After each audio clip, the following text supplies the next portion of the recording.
Ok, bonjour à tous. Merci pour l'invitation pour faire cette présentation. Alors moi, je vais vous parler d'IFU, des ultrasons focalisés de haute intensité, un outil thérapeutique par ultrasons non invasif. Alors, est-ce qu'ils sont l'avenir du traitement des varices ? Je n'ai pas le lien d'intérêt. Alors, un bref rappel historique sans rentrer dans le détail. On a imaginé l'existence d'ultrasons en observant les chauves-souris dans les années 1800. Et c'est vers 1920 qu'on commence à y voir peut-être des applications sur les tissus avec des échauffements au niveau de la peau. Dans les années 1942, les premières utilisations diagnostiques et au milieu du siècle, les premières applications thérapeutiques. Alors, on va classer les ultrasons en fonction de leur fréquence. On a les ultrasons diagnostiques, ce qu'on utilise nous en pratique courante, et les ultrasons de puissance que l'on va aussi classer en basse, haute, très haute fréquence, qui permettent des modifications chimiques, physiques des tissus. Les ultrasons focalisés de haute intensité vont nous permettre des destructions par la chaleur, de l'ablation thermique ou de la destruction par la formation de bulles, c'est de la cavitation. Alors les applications cliniques, elles sont nombreuses. Depuis 1950, on a commencé avec des applications neurologiques. Première application en cancérologie dans le cancer de prostate en 93. Et depuis, le champ des applications s'est vraiment élargi avec plus de 75 pathologies que l'on peut traiter aujourd'hui. Et l'application en phlébologie est plus récente depuis 2019. Alors le principe physique, c'est quoi? On va faire chauffer une veine qu'on va cibler en faisant converger un cône d'ultrasons, comme on irait faire converger les rayons du soleil à travers une loupe pour faire chauffer un point derrière. Et puis on avance de proche en proche sur la veine à traiter segment par segment. Les études précliniques ont montré que les lésions histologiques se rapprochaient de celles de la radiofréquence. Alors en France, il existe deux dispositifs, ils sont français. Le VeinSound, ça c'est le prototype préclinique, il y a un projet d'essai clinique qui a été mentionné en 2019. Et l'autre dispositif, c'est le Sonovein, ce qu'on utilise nous à Lille, un gros dispositif avec un générateur d'énergie, un bras robotisé, au bout duquel il y a une tête de traitement à droite avec une sonde linéaire, ce qu'on utilise en outil au quotidien, et la sonde circulaire qui va donner un cône d'ultrasons pour traiter la veine cible. Alors il y a depuis 2019, en 2017, le dispositif est sorti, les premières applications en 2019, il a évolué avec initialement des tirs plutôt longs, de faible puissance, de 4 à 8 secondes et un temps de relaxation cutanée de 45 secondes, ce qui faisait des procédures assez longues, assez douloureuses. Avec les retours de pratique des différents praticiens, la machine a évolué. On est sur la deuxième version 2021, des tirs beaucoup plus courts, plus puissants et un temps de relaxation cutanée plus court. Donc les procédures vont un peu plus vite et depuis 2022, on a une meilleure résolution, on travaille plus efficacement, avec plus de sécurité, on comprend mieux un peu ce qui se passe au niveau de la paroi. Alors, comment se passe une procédure? On fait un repérage pré-thérapeutique, on installe le patient en décubitus, on comprime la veine, on vérifie en temps réel l'accollement des parois et on respecte une distance à la peau minimale de 9 mm, c'est la sécurité pour éviter tout dommage thermique.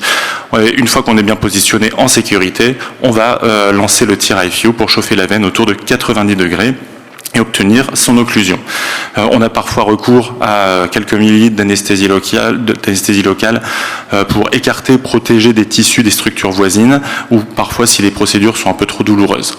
Alors comment ça se passe? Là c'est un tir d'une demi-seconde, on repère la veine, on va lancer la procédure, il y a un décompte ce qui permet de prévenir le patient, 3, 2, 1, et là voilà, on a une image hyper échogène, la veine est traitée.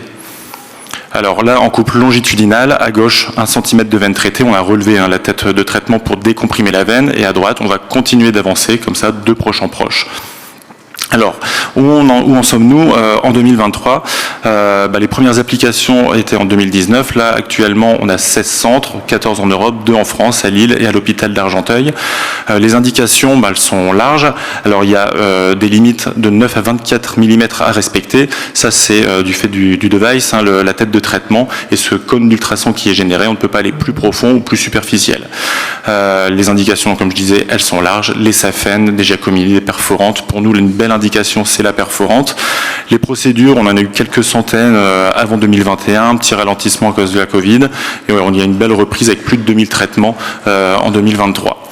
Nos résultats. Alors nous à Lille, on a commencé en 2020 Sur nos premières séries, on a traité 21 veines. À 6 mois, on observait une occlusion à 90% avec le premier appareil. On a sorti une deuxième série sur 21 perforantes, 73% d'occlusion avec le premier device, et avec son évolution 2021, on est autour de 90%.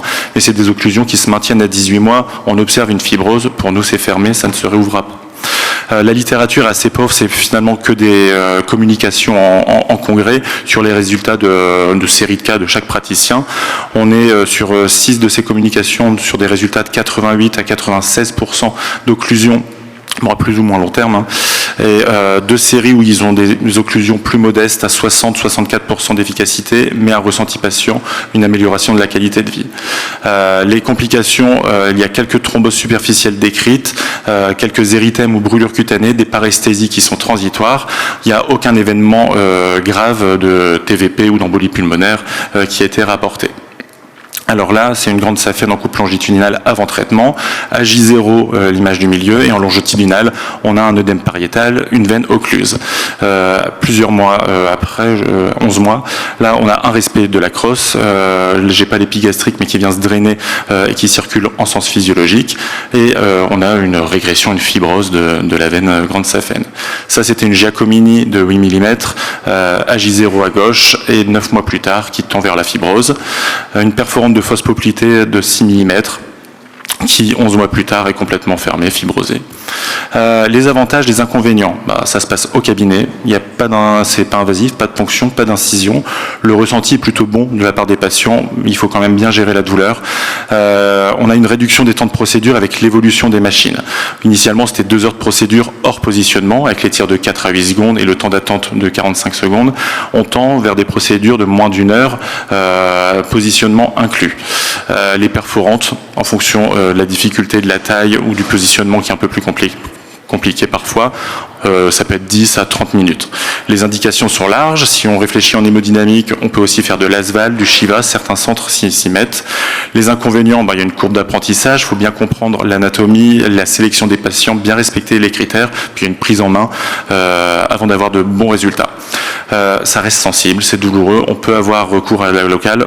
Personnellement, je n'en ai jamais fait, mon confrère en fait de plus en plus, et c'est vrai que c'est quelques millilitres, hein, on parle de moins de 10 ml pour traiter une grande saphène, et du coup il n'y a plus aucune douleur, et on trace notre route, et c'est des procédures de 30 à 40 minutes. Le coût qui n'est pas négligeable et qui n'est pas du tout pris en charge. Alors si je dois comparer avec le traitement thermique de référence, on a le thermique tumescent, laser radiofréquence, et nous c'est du thermique non tumescent. On peut faire un peu de local, mais la tumescence va nous embêter. On va noyer la veine, on va la perdre, c'est plus inconfortable pour travailler, mais on est vraiment sur des petits volumes comparés à l'endoveineux thermique. On a l'endoveineux qui se passe au bloc, c'est de l'endovasculaire, nous c'est au cabinet, il n'y a pas d'arrêt dans les 2 cas, ou en tout cas il serait très court avec le laser, la radiofréquence, il y a une prise en charge d'un côté et pas de l'autre. Il y a une courbe d'apprentissage plutôt chirurgicale, en plus si on fait des phlébectomies, on peut les proposer dans un temps opératoire. De l'autre côté c'est plutôt une courbe d'apprentissage échographique, un outil qu'on maîtrise au quotidien. Par contre si les varices ne s'affaissent pas dans les 3 à 6 mois, on peut être amené à scléroser en seconde intention. Enfin, le bloc opératoire, c'est pas toujours accessible facilement, alors que là, on pourrait avoir la machine au cabinet et traiter les patients plus facilement. Alors l'accessibilité, je le mets entre guillemets, parce qu'il y a toujours le coût qui est un frein pour le moment. Les perspectives d'avenir. On voit que depuis 2019, il y a déjà eu 3 devices qui ont évolué. Les ingénieurs sont encore en train de faire avancer les choses avec des têtes de traitement qui permettront d'aller sur des veines plus superficielles, plus profondes, une intelligence artificielle qui nous aide à la prise en main. Et là, on vient de débuter l'étude pilote Vein Reset, une étude randomisée multicentrique avec un recrutement de 70 patients, et ils vont prendre des veines jusqu'à 20 mm. Pour terminer, est-ce que c'est un traitement d'avenir? Je pense.